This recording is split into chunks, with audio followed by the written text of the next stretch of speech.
The autumn wind blew yellow leaves along Main Street, the main street of Maplewood, as if nature itself were mourning Jack Harrison.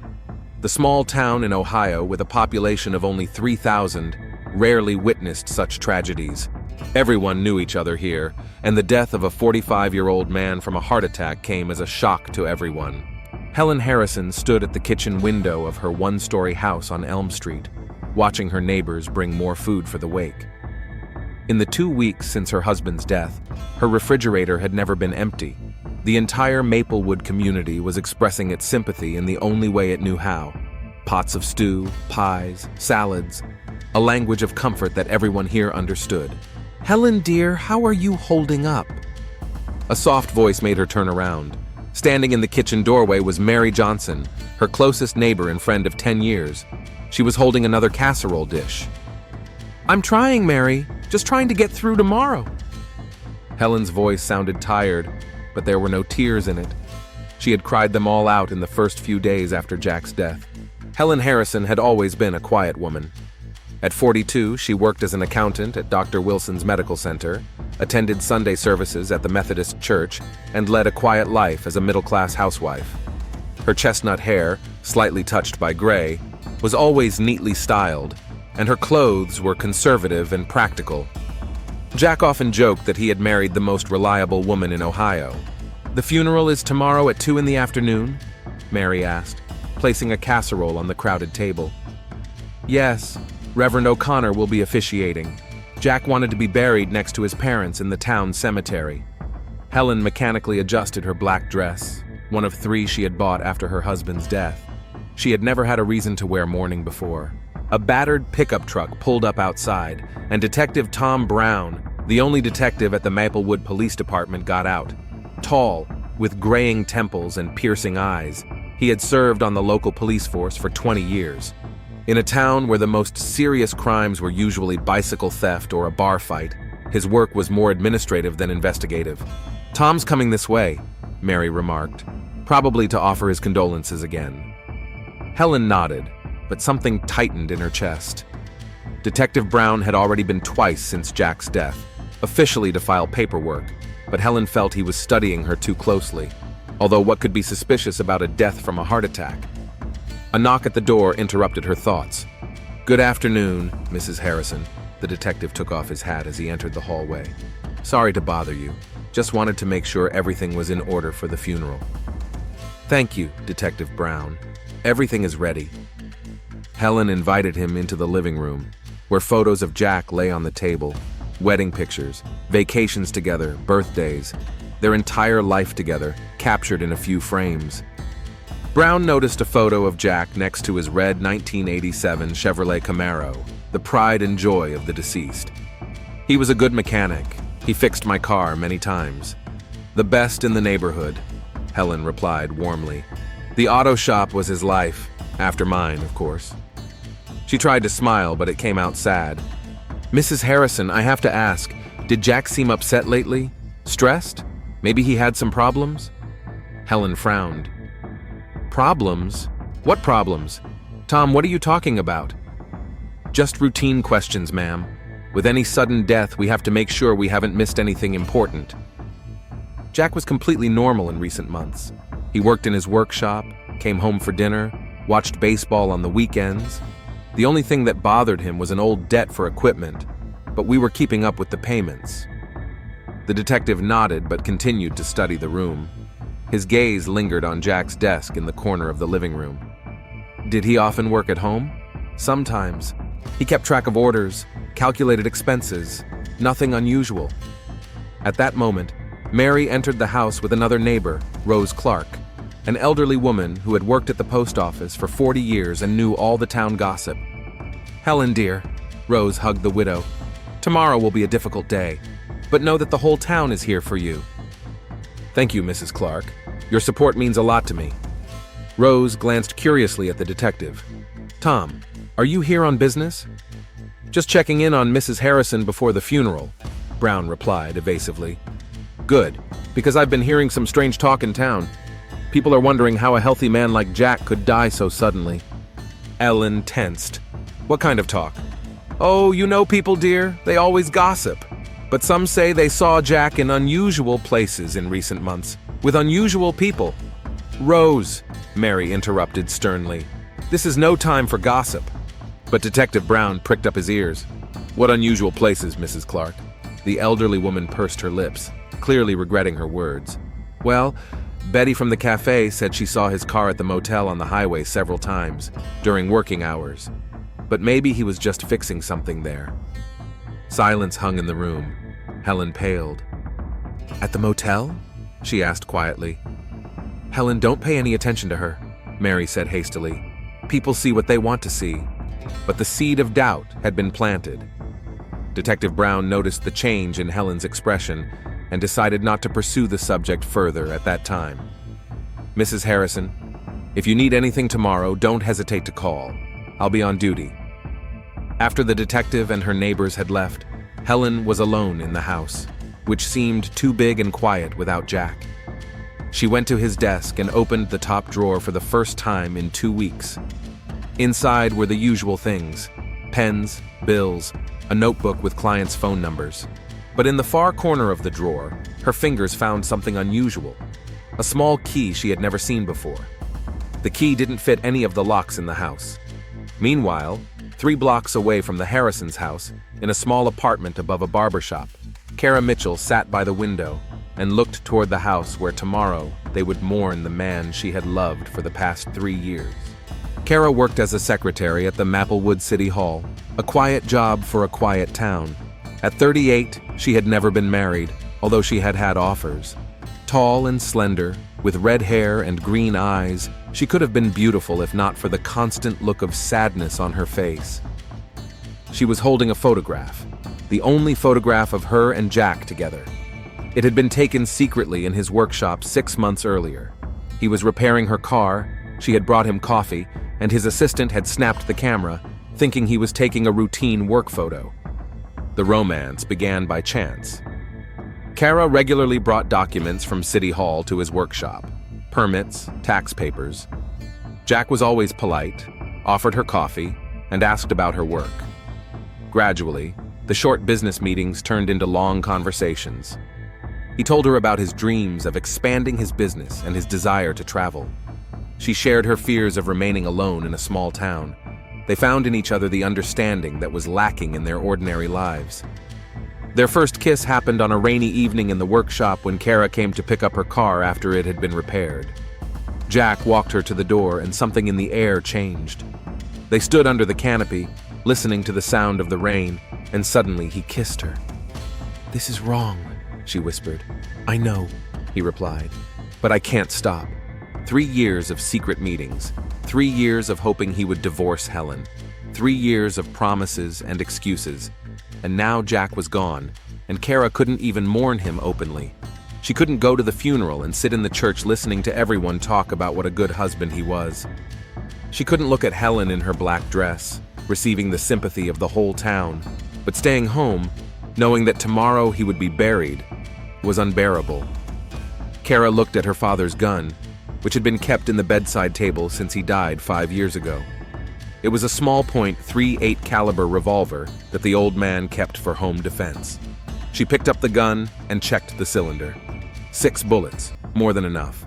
The night before the funeral was long and sleepless for Helen Harrison. She lay in the bed she had shared with Jack for 18 years, turning the key she had found in her hands. Small, copper, with intricate engraving, it definitely opened something important. Otherwise, why would Jack have hidden it? Outside, the first light of dawn was turning the sky gray. Helen got up and went to the dresser where her husband's personal belongings were kept. She had already gone through them a week ago, preparing clothes for the funeral home. But then she was only looking for a suit and tie. Now she was looking for the lock that this key could open. In the bottom drawer, under a stack of old t-shirts, her fingers found a metal box the size of a book. Her heart beat faster when she realized that the key fit the lock on the box perfectly. Inside were documents, insurance policies, bank statements, bills, but underneath them was a folder labeled Personal. Helen opened it with trembling hands. Photographs, dozens of photographs of Kara Mitchell. Kara at a city council picnic. Kara at her desk in City Hall. Kara in a cafe, unaware that she was being photographed. and several pictures that were clearly taken with her consent. Kara smiling directly at the camera, happy and relaxed. Under the photos were letters. Not emails, but real letters, handwritten on cheap paper. "My dear Jack," the first letter began. "I know we can't be together openly, but these stolen moments with you are the only thing that makes my life meaningful." Helen sank down on the edge of the bed, the letter trembling in her hands. She read on, each word like a blow to the heart. "I'm tired of hiding, tired of pretending you're just a client when people from City Hall come by. When did you promise to divorce your wife? We've been waiting for 2 years. 2 years. For 2 years, her husband had been cheating on her with his secretary from City Hall, and she hadn't even suspected a thing." Helen remembered all of Jack's late nights at work, all the urgent orders that kept him from coming home, all the trips to suppliers on weekends. The next letter was dated just a month ago. "Jack, I can't live like this anymore. Either you tell Helen the truth, or we're done. I'm 38 years old, and I'm wasting the best years of my life on a man who can't choose between his wife and his mistress." Helen slammed the folder shut and covered her mouth with her hand to keep from screaming. 18 years of marriage. 18 years she had considered happy. Had she really been blind all this time? Meanwhile, 4 miles from Maplewood, Detective Tom Brown sat in his office at the police station studying the medical report on Jack Harrison's death. Dr. Wilson, the local doctor who also served as coroner, had ruled the cause of death as acute myocardial infarction. Everything looked standard, but something bothered Brown. He took out the photos taken at the scene of the death from the file. Jack had collapsed in his workshop while working under a car. His assistant, Rick Thompson, found him the next morning. According to Rick, Jack had said the night before that he was going to stay late to work on an urgent order. But what bothered the detective was the position of the body. Jack was not lying under the car, but next to it, as if trying to reach the phone on the wall. Tools were scattered on the floor next to him, but not the kind used for working on cars. Brown picked up the phone and dialed the medical center. "Dr. Wilson? This is Detective Brown. I have a few questions about Jack Harrison. Yes, I know it's late to be asking, but something's bothering me." "I'm listening, Tom." "You said the cause of death was a heart attack. Did you check for other substances in his blood?" Pause. "Tom, it was a natural death. Why would you check for toxins?" "Just curious. Jack was a healthy man. No history of heart problems." "Stress, Detective. Stress can kill a healthy man in seconds. Jack had financial problems with his workshop. That's common knowledge." But Brown remembered Helen's words about them being able to pay their debts. Something didn't add up. "Doctor, can the body be exhumed for further analysis?" "Technically, yes, but we need serious grounds." "Tom, do you have any reason to suspect foul play?" "Just my intuition so far." After talking to the doctor, Brown decided to visit Jack's workshop. He had had the keys since the day of his death, standard procedure in cases of sudden death at work.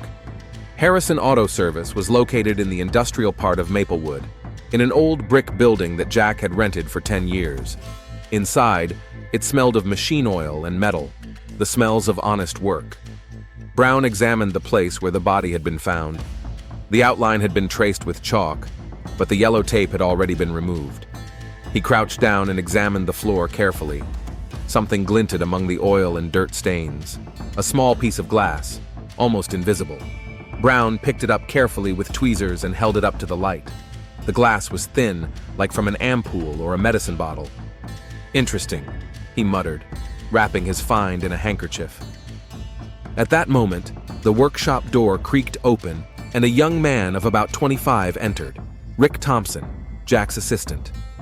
"Detective Brown? I wasn't expecting to see you here." "Rick, just checking something. Tell me, on the night Jack died, did you notice anything unusual?" Rick rubbed the back of his neck nervously. Well, he was a little agitated. He said he was expecting an important customer and that I should go home early. "An important client? At 8 o'clock in the evening?" "Yes, sir. He said it was an urgent repair. Good money." "Do you know who the client was?" "No, sir, but—" Rick hesitated. "What?" "When I left, I saw a woman walking toward the workshop. She had red hair, but it was getting dark, so maybe I imagined it." Brown's heart began to race. There weren't many red-haired women in Maplewood, and one of them worked at City Hall. At the same time, Kara Mitchell stood in front of the mirror in her bedroom, trying on a black dress. Not a mourning dress. She had no right to mourn Jack officially. Just a black dress that wouldn't attract attention. She decided to go to the funeral. Not to the church. There would be too many people who knew her there. But to the cemetery, where she could stand apart and say goodbye to the man she loved. Kara opened the box on the dresser and took out a gold chain with a pendant, a gift from Jack last Christmas. He had bought it at a jewelry store in a neighboring town where no one knew them. A small gold lock with the initials K+D engraved on it. "The key to my heart," he had said as he fastened the chain around her neck. Now that key seemed like a mockery. Jack had died without keeping his promise to divorce his wife. He died, leaving her with 3 years of secret meetings and a broken heart. Kara sat down on the bed and picked up the letter she had written to Jack a week before his death but never sent.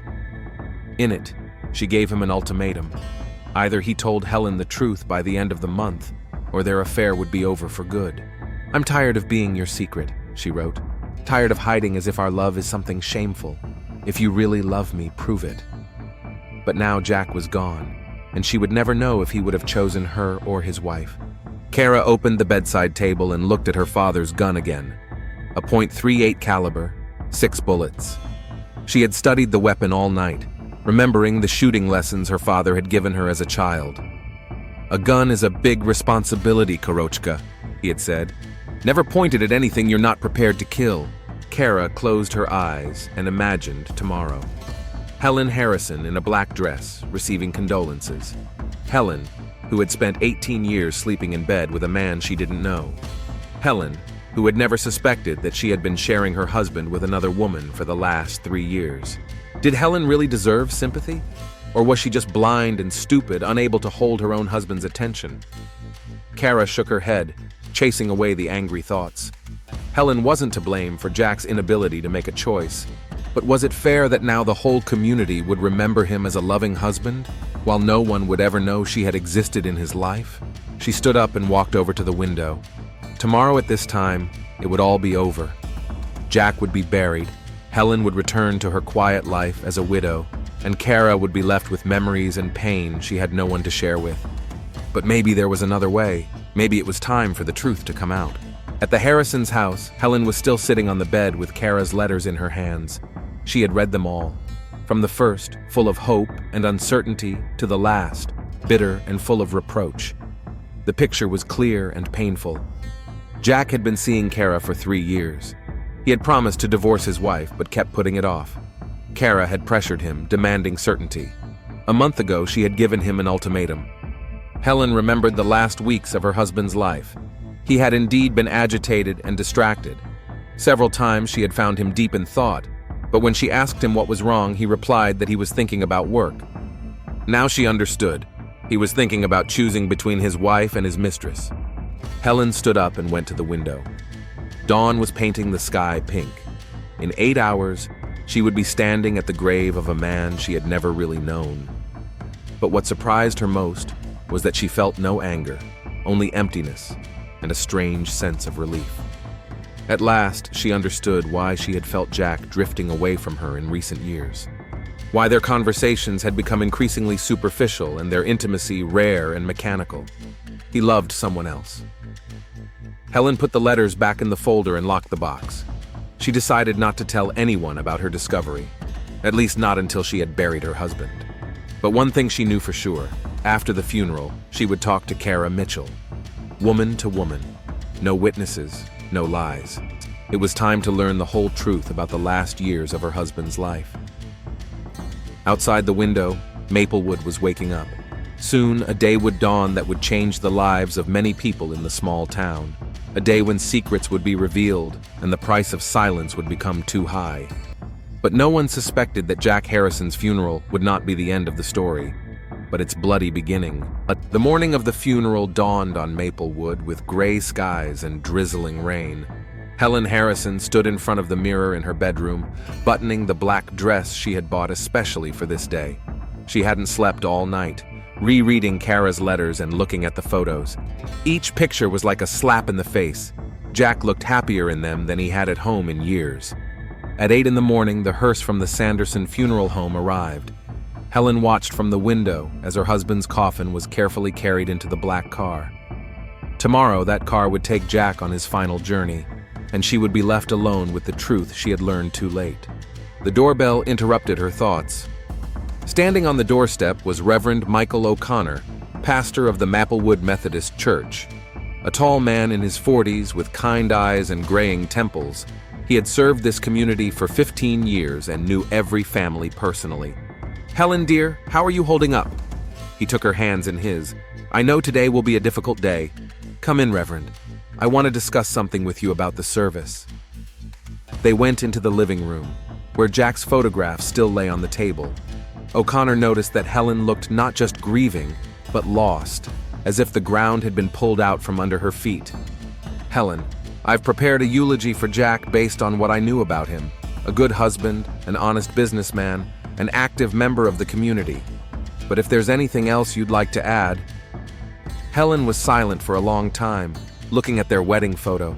In the picture, she looked so happy, so confident about the future. "Reverend, what if a person lived a double life? What if what we knew about him was only half the truth?" O'Connor frowned. "Helen, what are you talking about?" "Nothing specific. It's just that sometimes we think we know people, but it turns out we only know what they want us to see." The pastor sat down next to her on the sofa. "Helen, if Jack did something that hurt you, remember that we are all sinners. But that doesn't take away from the good he did in his life. What if the bad outweighs the good? Then we forgive, and we move on." Helen nodded, but there was no peace in her eyes. "Hold the service as planned, Reverend. Let people remember Jack as they knew him." After the pastor left, Helen decided to take a walk around town. She needed some fresh air and time to gather her thoughts before the ordeal ahead. Maplewood seemed especially quiet on that rainy morning. Most of the residents were preparing for the funeral, the most significant event in the town in recent years. Shop windows displayed signs announcing that they would be closed from 1 p.m. to 4 p.m. in memory of Jack Harrison. Passing by City Hall, Helen slowed down involuntarily. Somewhere in that building sat Kara Mitchell, the woman who had been her husband's mistress for 3 years. Helen tried to picture her, red-haired, as Rose had described her, probably beautiful. Jack had always appreciated beauty.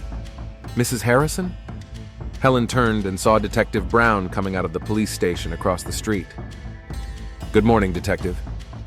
How are you? Ready for today?" "As ready as I can be." Helen noticed that Brown was studying her face with professional interest. "Detective, you asked some strange questions about Jack yesterday. Is there something I should know?" Brown hesitated. He had spent a sleepless night studying all the files on the Harrison case and had serious doubts about the naturalness of the mechanic's death. "Mrs. Harrison, tell me honestly, did Jack take any medication? Heart medication? Tranquilizers?" "No, none. He avoided doctors altogether, saying he was in perfect health." "Do you have any medications at home? Anything that could cause a heart attack if taken in an overdose?" Helen paled. "Detective, what are you implying?" "Nothing specific at this point, just checking all possibilities. Do you think someone killed Jack?" Brown didn't answer directly. "Mrs. Harrison, if you remember anything unusual about your husband's last few weeks, any strange behavior, unexpected phone calls, meetings, please let me know." After talking to the detective, Helen felt the ground finally slip away from under her feet. Not only had her husband been cheating on her for 3 years, but now there were suspicions that he might have been murdered. She returned home and opened Jack's secret box again. This time, she examined the bank statements more closely. In recent months, Jack had withdrawn large sums of cash, $500, $700. Officially, his workshop brought in a modest income, but where did all this money come from?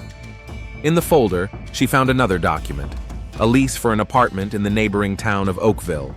The tenant was Jack Harrison. The lease was for 6 months, starting last year. Jack had an apartment she didn't know about. Meanwhile, in her apartment above the barber shop, Kara Mitchell stood in front of her open closet, unable to decide what to wear.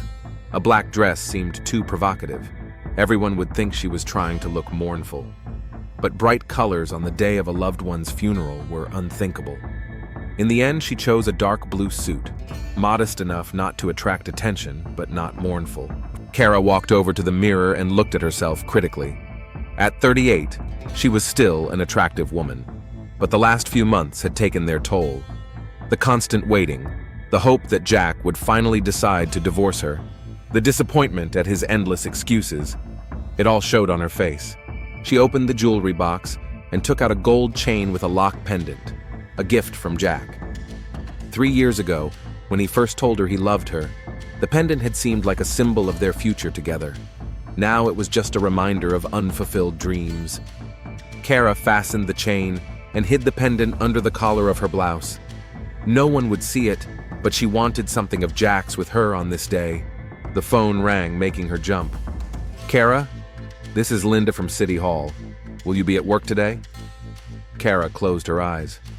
Linda Parker, the mayor's secretary, was her only friend in town. A good-natured woman in her 50s, she knew all the town gossip but knew how to keep her mouth shut. "I don't know, Linda. I'm not feeling well." "I understand. Jack's funeral was upsetting for everyone. He was such a good man, gone so young." "Yes," Kara agreed quietly. "Very good. Are you going to the service?" Kara hesitated. "Maybe. I'll see how I feel." "If you go, let's meet up.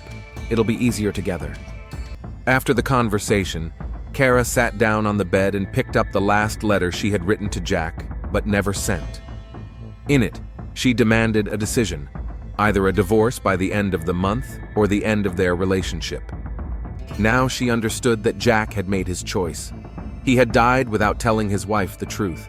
He had died, leaving Kara with a pain she could share with no one. But was it an accident? Or had someone helped him avoid a difficult choice? Kara got up and went to the bedside table. Her father's gun was lying where she had left it yesterday. 6 bullets in the chamber. She picked up the gun and checked the safety. Her father had taught her how to use the gun when she was 16. "You never know when you might need to defend yourself," he had said. Kara hid the gun in her purse, not because she planned to use it, just in case. At the police station, Detective Brown was studying the results of a quick analysis of a piece of glass he had found in Jack's workshop. The lab in the neighboring county confirmed his suspicions. The glass was from a medical ampoule. Brown picked up the phone and called Dr. Wilson.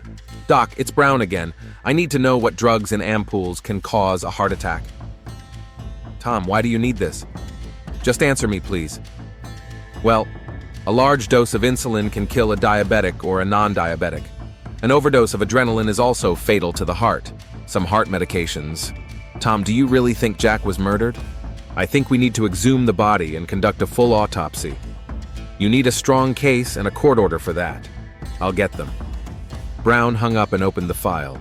He had several leads: a fragment of an ampoule, testimony about a red-haired woman, financial discrepancies in the workshop's accounts. That might be enough to get an exhumation order. But first, he wanted to talk to some people. He decided to start with Kara Mitchell. The city hall told him that Kara was on sick leave. Brown wrote down her home address and drove there. Kara's apartment was above the hair salon of Belle Evans, an elderly woman who had been cutting the hair of half the town for 30 years. Brown climbed the outside stairs and knocked on the door. "Miss Mitchell? Detective Brown, Maplewood Police Department." There was a long pause, then the sound of a lock turning. Kara opened the door, and Brown immediately knew his suspicions were well-founded. The woman didn't just look upset, she looked devastated, like someone who had suffered a personal tragedy.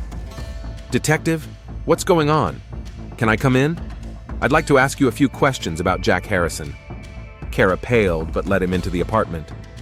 Brown immediately noticed that the interior was clearly not in keeping with the salary of a city hall secretary.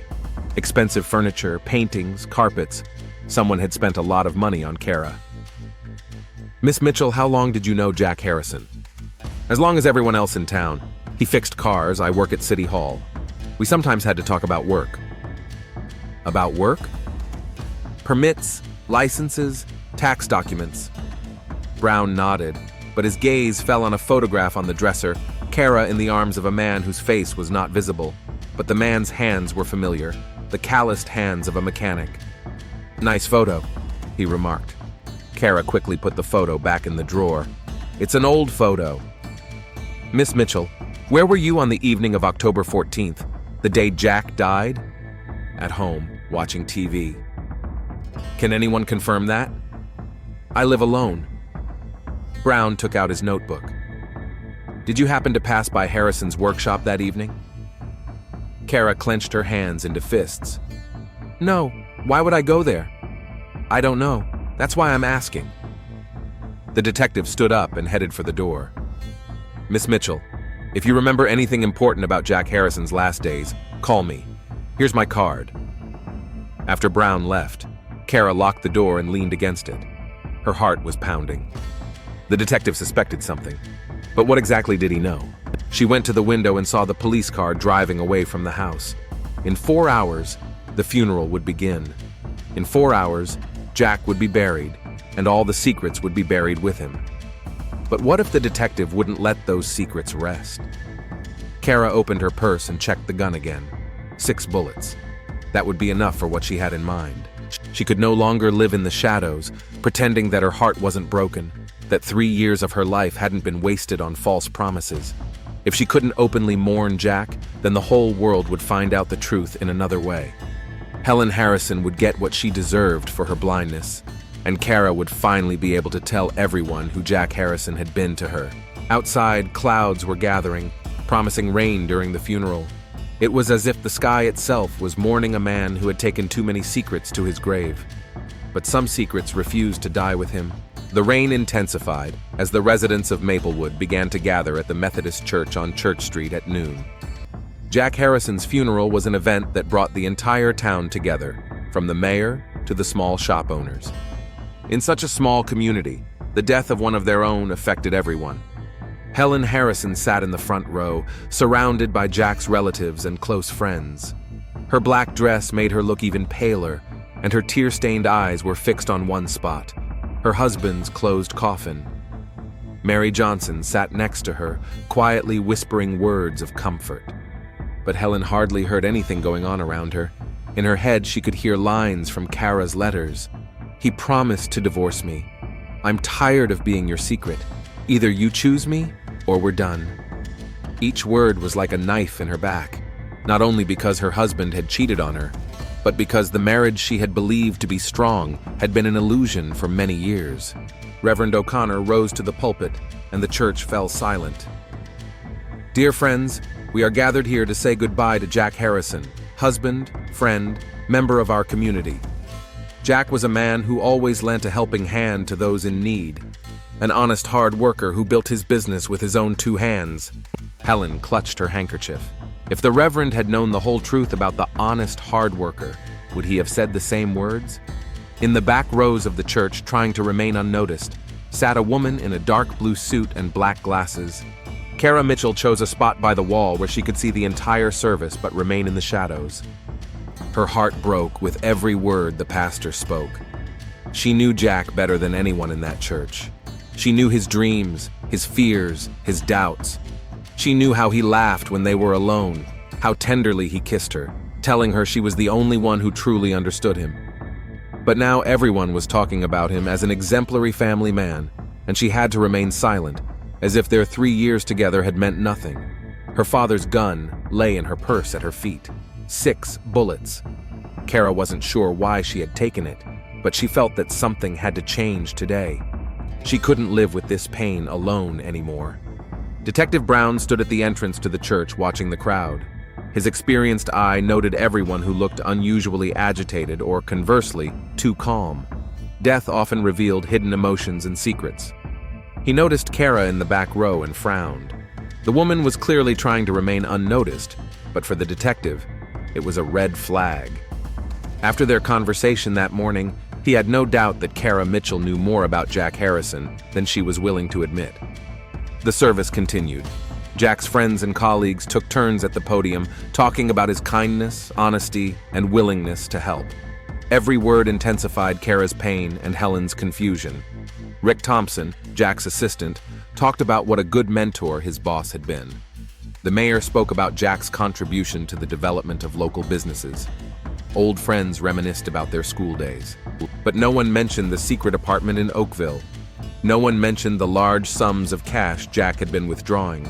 No one knew about the letters hidden in the copper box. When the church service ended, the procession headed for the town cemetery. The rain turned into a light drizzle, but the sky remained gray and gloomy. Maplewood Cemetery was small, surrounded by old oak and maple trees. Generations of townspeople were buried here. Farmers, merchants, teachers, laborers, ordinary people who had lived ordinary lives, or so it seemed. Jack's burial place was in the old part of the cemetery, next to his parents' graves. Helen had chosen it a month ago when Jack was diagnosed with heart problems. Stop. Jack never had heart problems. Where did that come from? Helen frowned, trying to remember. Yes, she remembered. Last year, Jack had complained of chest pains after physical exertion. Dr. Wilson had ordered a checkup, but Jack had refused, saying it was just fatigue. Now she understood. Perhaps he had known about his heart problems, but had kept it from her, like so many other things. The coffin was lowered into the ground as Reverend O'Connor recited a prayer. Helen threw a handful of dirt on the lid, and the sound seemed final to her. The end of their marriage, the end of her illusions, the end of the life she had considered real. Most of the people began to disperse, heading for the cemetery exit. Some approached Helen to offer their last condolences. Mary Johnson took her by the arm. "Let's go, dear. The rain is getting heavier." But Helen shook her head. "I want to stay here a little longer, alone." Her friends reluctantly left her standing by the fresh grave. Helen stood under her umbrella, looking at the wreaths and flowers that were already beginning to get wet in the rain. She didn't notice a woman in a dark blue suit coming out from behind the old mausoleum. Kara walked slowly, each step difficult. For 3 years she had dreamed of the day when she could openly appear next to Jack. But not like this, not at his funeral. "I'm sorry," she said quietly, approaching Helen. Helen turned and saw an unfamiliar woman with red hair and green eyes. Her heart skipped a beat. She instinctively knew who it was. "Are you Kara Mitchell?" Kara nodded. "I need to talk to you. About Jack." Helen gripped the handle of her umbrella tighter. "Here? Now? I can't keep quiet anymore. I've been silent for 3 years, hiding for 3 years. But today I have the right to be here." "What right?" Helen's voice was quieter than the rain. "The right of a woman who loved him, who truly loved him." Silence. Only the sound of rain on the leaves and the distant voices of the last visitors to the cemetery. "I know," Helen finally said. "I found your letters." Kara shuddered. "Letters?" "In his hiding place. Photographs, letters, documents for the apartment in Oakville. The whole truth about your relationship." Kara closed her eyes. "So you know he promised to divorce you?" "I know. And I know he didn't." "He was going to. The last time we saw each other, he said he'd made up his mind. He said he'd talk to you next week." Helen turned to face her. "When was that?" "The evening before he had his heart attack. He asked me to come to his studio. He said he wanted to discuss our future." The details began to form a terrible picture. "Were you there? In the studio?" Kara nodded, tears mixing with the rain on her face. "He said he loved me, that he was willing to give up everything for our happiness. We were planning to leave town and start a new life. And then he grabbed his chest. He said he couldn't breathe. He fell down. I tried to help him, but he died in my arms." Helen looked at the woman who had held her dying husband while she slept peacefully at home. "Why didn't you call an ambulance?" "I panicked. I realized that if they found me there, everyone would find out about us. Jack's reputation, your grief. I thought it would be better if they found him in the morning." "Better for whom?" Kara didn't answer.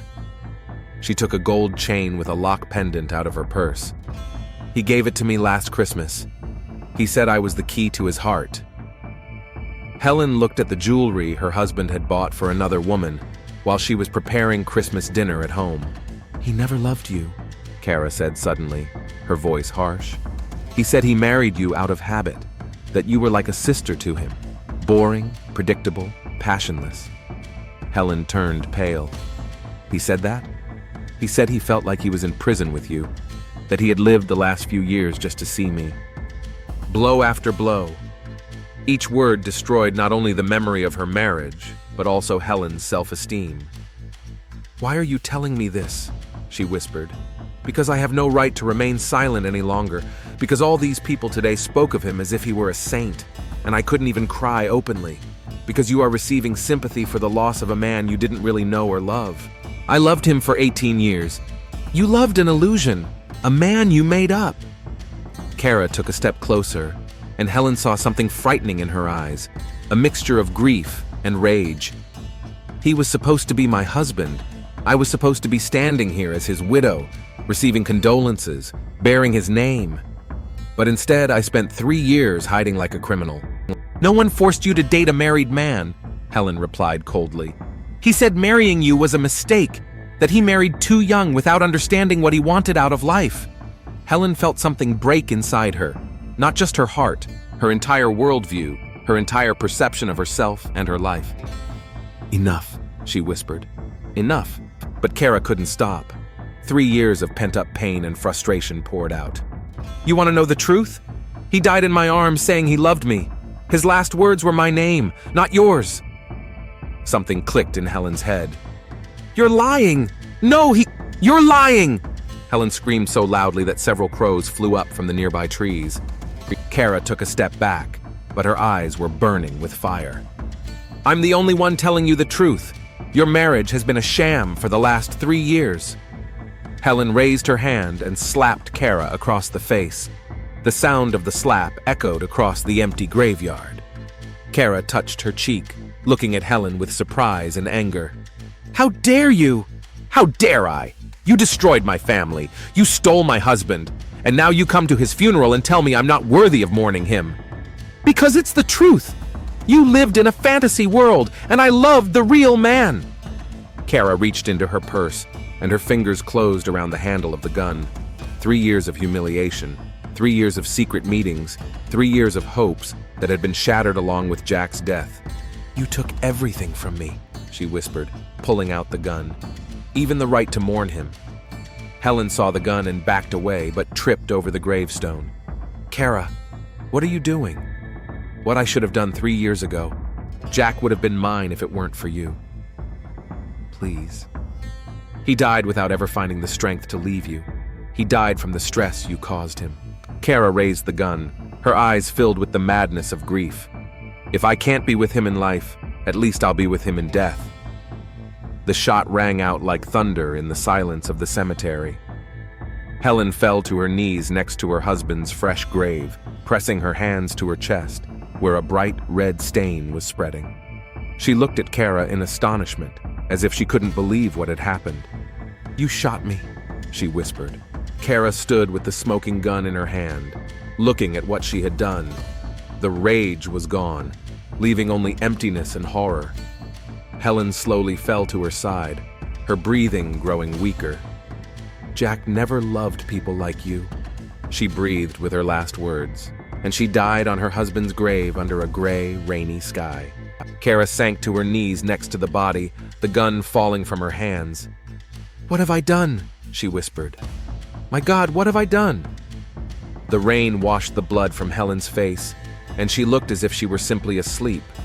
But Kara knew. She had just killed an innocent woman. She had killed out of jealousy, anger, and pain that had clouded her mind. In the distance, she heard screams. Someone had heard the gunshot. People would be running here soon, and the police would arrive. Kara picked up the gun and looked at the remaining bullets. 5. She had used one on Helen. Now it was time for the last one. Detective Tom Brown was the first to arrive at the scene of the tragedy. He heard the gunshot as he stood at the cemetery exit and immediately realized that his suspicions had been confirmed, albeit in the most horrific way. Kara Mitchell was kneeling next to Helen Harrison's body, holding a smoking gun in her hands. Rain washed the blood from the marble gravestone, creating a gruesome picture of a double tragedy. "Miss Mitchell, put down the gun," Brown said calmly, slowly approaching her. Kara looked up at him with empty eyes. "I killed her, detective. I killed an innocent woman. Put the gun down and step away from the body." Kara obediently complied, but there was no resistance in her movements, only the complete submission of someone who realized the magnitude of what she had done. Brown checked Helen's pulse, although it was already clear that she couldn't be saved. The bullet had hit her right in the heart. Death was instantaneous. "Kara Mitchell, you are under arrest on suspicion of murder," he said, handcuffing her and reading her rights. But the woman did not seem to hear him. She was staring at Jack's fresh grave, where his wife now lay. "We both loved him," she said quietly, "and now we're both dead." An hour later, the cemetery was filled with police cars, an ambulance, and a coroner's van. News of the shooting spread quickly through Maplewood, and residents began to gather at the cemetery fence, unable to believe what had happened. At the police station, Kara sat in a holding cell and gave her statement to Detective Brown. District Attorney David Clark, who had come from the county seat, was also present. "Tell me everything from the beginning," Brown asked. "How did your relationship with Jack Harrison begin?" Kara spoke in a monotone voice, as if she were telling someone else's story. 3 years ago, he came to City Hall for a permit to expand his workshop. I was processing the paperwork. He invited me out for coffee. At first, it was just friendly conversation. When did the relationship become romantic? A few months later. He said he was unhappy in his marriage, that he had married too young and now realized he had made a mistake. Brown took notes. Did he promise to divorce his wife? Constantly. He said he was looking for the right moment, that he didn't want to hurt Helen. But months and years went by, and nothing changed. Tell me about the evening of October 14th, about Jack's death. Kara closed her eyes, remembering. He called me around 7 in the evening. He asked me to come to his studio and said he had made a final decision about the divorce. I was so happy. What happened next? When I arrived, he met me at the door. He said he loved me and was ready to give up everything for our future. We planned to leave town and start a new life in another state. And then he grabbed his chest. He said he was in a lot of pain and couldn't breathe. I was scared and wanted to call an ambulance, but he collapsed. I tried to give him CPR and massage his heart, but it was too late. The prosecutor leaned forward. "Why didn't you call for help? Why didn't you call the police?" I panicked. I realized that if they found me there, the whole town would find out about our affair. Jack's reputation would be ruined. Helen would be humiliated. I thought it would be better if his assistants found him in the morning. "But you left a dying man alone," the prosecutor said harshly. "He was already dead." Kara raised her voice for the first time during the interrogation. "I checked his pulse, his breathing, nothing. He died in my arms." Brown studied her face. "Miss Mitchell, what was in the workshop? Any medication? Ampoules?" Kara frowned. "Medication? No. Although wait, Jack said he sometimes had heart pains. Last month he started taking some pills." "What pills?" "I don't know. He said they were for prevention. A doctor in the next town prescribed them." Brown and the prosecutor exchanged glances. That explained the broken ampoule. Perhaps Jack had been secretly taking medication without his wife's knowledge. "Now tell me about today. What made you shoot Mrs. Harrison?" Kara lowered her head. "I didn't plan it. I just wanted to say goodbye to Jack, to stand at his grave and say what I couldn't say at the funeral." "But you took the gun." "Yes, but not to kill Helen. I was thinking about suicide. I couldn't live with the pain anymore." "What changed?" "Helen said she found our letters. I thought she would understand how much we loved each other. But instead, she started screaming that I had destroyed her family. She hit me." Kara touched her cheek, where the mark from the slap was still visible. "And you shot her." "I lost control.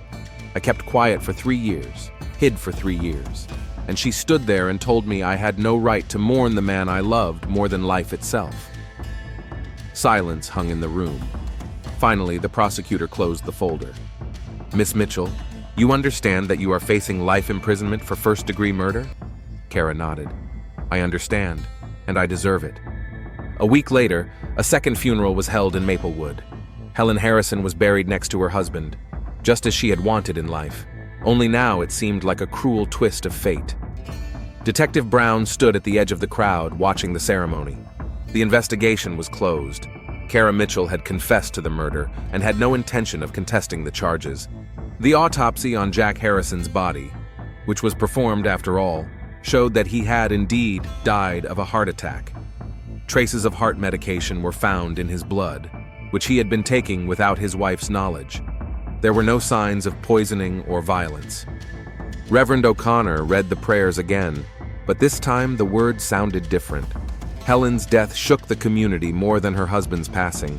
It was murder, the first in Maplewood's history. "Helen was a quiet, kind woman," said the pastor. "She didn't deserve such a death. But let us remember not the tragedy of her passing, but how she lived with dignity, loyalty, and love." Brown smiled grimly. If only the Reverend knew the whole truth about loyalty and love in the Harrison family. After the funeral, he stopped by Betty's Cafe, where many of the townspeople had gathered. Everyone was discussing the tragedy, trying to understand how something like this could have happened in their quiet little town. "Who would have thought Jack was having an affair?" said Rosa Clark, the post office secretary. "He always seemed so family-oriented. And Kara Mitchell, the quiet mouse. Who would have thought she was capable of murder?" added Mary Johnson. "Just goes to show you never really know people," remarked the mayor philosophically. Brown listened to the conversations and thought about how secrets destroy lives. If Jack had been honest with his wife from the beginning, perhaps no one would have died. If Kara hadn't agreed to be a mistress, the tragedy could have been avoided. If Helen hadn't been so blind to the problems in her marriage. But history doesn't know the subjunctive mood. A month later, the trial took place. Kara Mitchell was found guilty of second-degree murder. The jury took into account her emotional state and lack of premeditation. She was sentenced to 25 years in prison without the possibility of parole. When the sentence was read, Kara stood calmly, without tears or hysterics. When the judge asked if she had anything to say, she replied, "I regret Helen Harrison's death. She didn't deserve to die for someone else's sins, but I don't regret my love for Jack. It was the only real thing in my life." Jack's auto repair shop was sold to pay off his debts. The Harrisons' house was bought by a young family from a neighboring town who knew nothing about the tragedy. Life in Maplewood gradually returned to normal, but the scars remained. Detective Brown often thought about the Harrisons' case. It taught him that in small towns where everyone knows each other, secrets can be the darkest. Outward calm often hides passions raging beneath the surface. Rick Thompson, Jack's former assistant, got a job at a gas station. He still blamed himself for not noticing the signs of his boss's affair. "If I had stayed that night," he told his friends, "maybe I could have saved him." Reverend O'Connor held a special service at the church dedicated to forgiveness and healing in the community. He spoke about how secrets destroy souls and how honesty, no matter how painful, is always better than lies. Mary Johnson, Helen's closest friend, found a diary among her belongings. The entries showed that Helen felt alienated from her husband, but did not understand why. The last entry was made the day before the funeral. "Sometimes I feel like I'm living with a stranger. Jack has become so distant in the last few months. Maybe after the funeral we can talk openly about our problems." That conversation never took place. Kara Mitchell was serving her sentence in a state prison. For the first few months, she refused visits and correspondence, but then she began to write letters, not to relatives or friends, but to the editor of the local newspaper. In her letters, she told her side of the story, trying to explain what drove her to kill. The editor did not publish the letters. The town wanted to forget the tragedy, not reopen old wounds. But one of Kara's letters was particularly poignant. "People think I killed Helen out of jealousy. That's not true. I killed her because I couldn't live a lie anymore. For 3 years I was nobody, a woman without a name, a love without recognition, grief without the right to cry. When Jack died, I realized that my whole life had been wasted on an illusion. And when Helen said I had no right to grieve, something inside me broke completely." The prison psychiatrist diagnosed Kara with severe depression and post-traumatic stress disorder. She attended therapy, but progress was slow. 2 years after the tragedy, Detective Brown was promoted and transferred to a larger city, but the Harrison case haunted him until the end of his career. He often told the story to his younger colleagues, as a lesson about how important it is in a murder investigation to look not only for clues, but also for the motives hidden in people's hearts. The most terrible crimes, he said, are not committed by professional killers, but by ordinary people driven to despair by secrets and lies. Maplewood, meanwhile, was trying to heal from the trauma. The city council installed additional lighting and a video surveillance system at the cemetery. A counseling center was opened for residents who had experienced stress. But the main change was something else. People began to talk to each other more openly. Couples who had previously hidden their problems sought help from family counselors. Parents talked more honestly with their children. Friends stopped being afraid of difficult conversations. The Harrison tragedy was a painful but important lesson for the town about the price of silence. 5 years passed. Kara Mitchell was still serving her sentence, but she was participating in a prison education program and earning a degree in social work. She wanted to help women in difficult relationships when she was released. "I can't bring Helen back to life," she wrote in another letter to her psychiatrist, "but I can try to prevent similar tragedies. Teach women not to sacrifice themselves for illusions, not to accept the role of a secret lover." Detective Brown, now retired, sometimes visited Maplewood to see old friends. Passing by the cemetery, he always stopped at the Harrisons' double grave. The headstone simply read, "Jack and Helen Harrison, together in eternity." No one knew who had commissioned the inscription, perhaps relatives, or perhaps one of the townspeople who believed in the romantic version of their story. Brown knew the truth. Jack and Helen hadn't been together in the last years of their lives. But maybe death had indeed reconciled them, freeing them from the secrets and lies that had poisoned their marriage. There were always fresh flowers on the grave. Brown couldn't figure out who brought them for a long time, until one day he saw an elderly woman standing by the gravestone. It was Mary Johnson, Helen's friend. "I come here every week," she explained to the detective. "Not because I think they were the perfect couple, but because we are all to blame for what happened." To blame? We created an atmosphere where people were afraid to be honest, where divorce was considered shameful and admitting to problems was a sign of weakness. If Jack could have openly said he was unhappy in his marriage, if Helen could have admitted she felt alienated from her husband, maybe things would have turned out differently. Brown nodded. Mary was right. Small towns often become prisons for those who don't fit into the accepted mold. But now things have changed, Mary continued. People are no longer afraid to talk about their problems. Young couples aren't ashamed to seek help. Helen and Jack's tragedy wasn't in vain if it taught us to be more honest with each other. Brown looked at the gravestone one last time. The Harrison family story was over, but the lessons it taught would live on for a long time. In small towns, secrets have a special power. They can smolder beneath the surface of a quiet life for years, then explode with devastating force. The price of silence is sometimes too high. It is measured in human lives. But there is hope. Tragedy can be a catalyst for change, teaching people to value honesty more than reputation and truth more than peace.